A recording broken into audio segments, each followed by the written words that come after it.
Voilà ce que disait Tête Ahmed en mars 2000, 10 mois après l'investiture de Bouteflika à la tête de l'État. Quand j'entends Bouteflika dire qu'il y a des milliards de dollars qui attendent, je pense qu'on est en pleine supercherie. Ou en plein délire.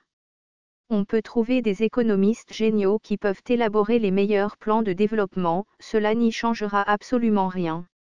Même les embellies pétrolières seront englouties dans la logique de prédation mafieuse qui domine dans le pays.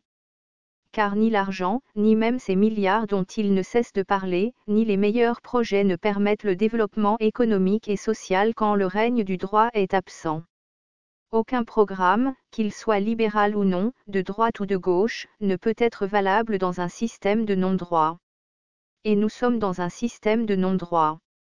Pourquoi voulez-vous que les investisseurs étrangers ou nationaux prennent des risques pour mettre leur argent dans cette jungle?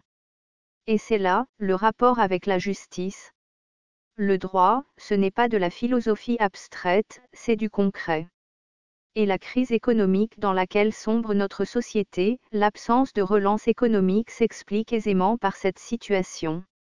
Pour me résumer, l'état de droit est l'input majeur qui manque à notre pays.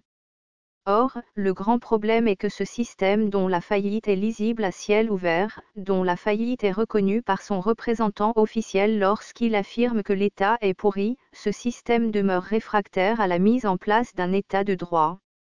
Cela devient criminel quand on connaît l'ampleur des problèmes sociaux, de cette paupérisation qui s'élargit au point que l'on se retrouve maintenant dans une reproduction de la société coloniale avec une petite couche aisée et tout un peuple dans la misère.